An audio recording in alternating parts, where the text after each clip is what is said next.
Hello বন্ধুরা, আপনারা কি জানেন আমরা যে সেলাই মেশিনগুলোতে কাপড় সেলাই করি সেগুলো একজন ব্যক্তির স্বপ্নে এসেছিল? আর আপনারা এটা কি জানেন যে এমন হতে পারে যে আপনি বুঝতে পারছেন যে আপনি স্বপ্ন দেখছেন, কিন্তু সেই স্বপ্নের ভিতরেও আপনি সব কিছু করতে পারেন।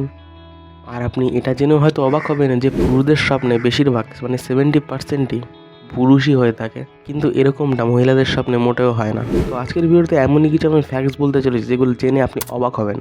তো আজকে আপনি এই ভিডিওতে কিছু সাইকোলজিক্যাল স্বপ্নের বিষয়ে জানতে চলেছেন, যেগুলো জেনে আপনি সত্যিই অবাক হবেন, যেটা শোনার পর আপনার মাত্র একটাই রিয়াকশন হবে যে ওয়াও।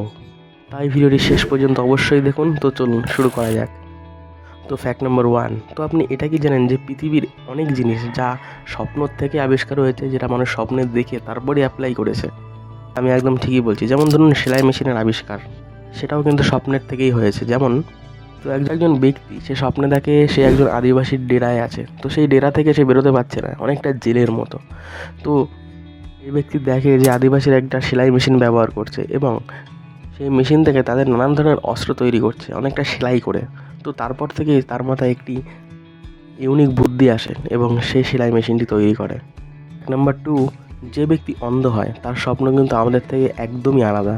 আমরা যখন স্বপ্ন দেখি তখন আমরা নানান ধরনের স্বপ্নে জিনিস দেখতে পাই, কিন্তু অন্ধ ব্যক্তি সেগুলো দেখতে পারে না। অন্ধ ব্যক্তি শুধুমাত্র ভয়েস শুনতে পারে, আওয়াজ শুনতে পারে, কিন্তু সে কোনো দৃশ্য প্রতিচ্ছবি দেখতে পায় না। তবে হ্যাঁ, আমি একটা জিনিস ক্লিয়ার করতে চাই, আমি সেই সব ব্যক্তিদের কথা বলছি যারা জন্ম থেকেই অন্ধ। অ্যাক্সিডেন্টের পর অন্ধ হয়েছে, তারা আমাদের মতো নর্মাল স্বপ্নই দেখে থাকে। ফ্যাক্ট নাম্বার 3, আমরা অনেক সময় অনেক সুন্দর সুন্দর স্বপ্ন দেখি, কিন্তু সেই স্বপ্নটি সম্পূর্ণ না হওয়ার আগেই আমাদের ঘুমটি ভেঙে যায়।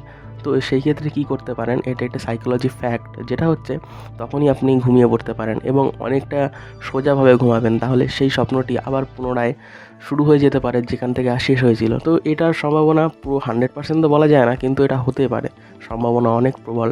তো একবার চেষ্টা করে দেখতে পারেন নেক্সট টাইম। ফ্যাক্ট নাম্বার 4, একজন ব্যক্তি প্রত্যেক দিন 3 থেকে 4টি স্বপ্ন দেখতে পারে। এক বছরে প্রায় 1450টি স্বপ্ন সে দেখে। সত্যি এটা অবাক না? জানতেন এটি? তো এর মধ্যে একটা ফ্যাক্ট রয়েছে, যেটা হচ্ছে 90% স্বপ্ন আমরা ঘুম থেকে ওঠার পরেই ভুলে যাই, সেটা আর আমাদের মনে থাকে না। তবে হ্যাঁ, আরেকটি কথা, যে স্বপ্নের কিন্তু একটা ব্যাপার আছে, সেটা স্বপ্নের সাথে কিন্তু আইকিউ লেভেলের আমাদের অনেকটা বেশি কানেকশান। যার আইকিউ লেভেল অনেক বেশি সে অনেক বেশি স্বপ্ন দেখে, সে বলতে গেলে প্রতিদিন স্বপ্ন দেখে, কিন্তু যার আইকিউ লেভেল অনেকটা কম সে অনেকটা কম স্বপ্ন দেখে। কিন্তু যদি আপনাকে বলে যে সে স্বপ্ন একদমই দেখে না, তাহলে সেটি ভুল হতে পারে। কিন্তু এমন হতে পারে যে তার হয়তো আইকিউ লেভেল অনেক কম, আর কোনো কিছু নিয়ে চিন্তা ভাবনা করে না, অথবা এমন হতে পারে যে হয়তো সে নিজের স্বপ্নকেই ভুলে যায়। ফ্যাক্ট নাম্বার 5, এমনিতে তো আমাদের স্বপ্নে কোনো কন্ট্রোল থাকে না, কিন্তু এমনও সময় আসে যখন আপনারা চাইলেই নিজের স্বপ্নকে কন্ট্রোল করতে পারেন। এই স্বপ্নকে লুসিড ড্রিমস বলা হয়ে থাকে, যেখানে স্বপ্ন দেখার সময় আপনি জানেন যে আপনি স্বপ্ন দেখছেন, আর হয়তো সেই সময় আপনি শুয়ে থাকেন, কিন্তু আসলে এটা ঘুমের সেই পজিশন হয়ে থাকে যেখানে আমাদের ব্রেন চেতনার থেকে অবচেতনার দিকে যেতে থাকে। তার কারণে হয়তো আপনার মনে হতে পারে যে আপনি হয়তো এরকম স্বপ্ন দেখেননি। সাইকোলজি বলছে যে প্রত্যেক ব্যক্তি একবার হলেও সে লুসিড ড্রিমসের সম্ভাবনা থাকে, মানে তার লুসিড ড্রিমস হতে পারে একবার হলেও। অ্যান্ড ফ্যাক্ট নম্বর 6, অনেক ক্ষেত্রে ব্যক্তির লুসিড ড্রিমসের সময় র্যাপিড আই মুভমেন্ট দেখা যেতে পারে, যাকে REM অ্যাটোনিয়া বলা হয়ে থাকে।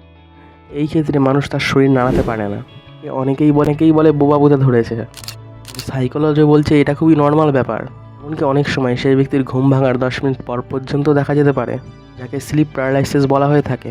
যেই ব্যাপারটাই অনেকে ভয়ঙ্কর অনুভূতিও হতে পারে এবং অনেকের ভয়ঙ্কর অনুভূতি হয়ও, কিন্তু বিশেষজ্ঞের মতে এটা সম্পূর্ণভাবে নর্মাল এবং এটি কিছু সময়ের জন্যই হয়ে থাকে। আপনিও যদি এরকম কিছু ফিল করে থাকেন, তাহলে অবশ্যই আমাকে কমেন্ট করে জানান, কমেন্ট বক্সে অবশ্যই কমেন্ট করুন। আর আপনার লাইফে ঘটা কিছু স্বপ্ন জড়িত এক্সপিরিয়েন্স আমাদের সঙ্গে শেয়ার করুন। আর আজকের এই ভিডিওটি দেখে যদি আপনি কিছু শিখতে পারেন, তাহলে অবশ্যই একটি লাইক করুন, এবং কিছু জানতে পারলে তাহলে অবশ্যই একটি কমেন্ট করে আমাদের জানান। ভালো লাগলে অবশ্যই এটি লাইক করুন, শেয়ার করুন আপনার বন্ধুদের সঙ্গে, এবং নতুন হলে চ্যানেলটিকে অবশ্যই সাবস্ক্রাইব করে পাশে থাকা বেল আইকনটি প্রেস করতে একদমই ভুলবেন না। আবার দেখাবে নতুন কোনো ভিডিওতে, ততক্ষণ ভালো থাকুন, সুস্থ থাকুন, এবং অনেক অনেক ধন্যবাদ সম্পূর্ণ ভিডিওটি দেখার জন্য।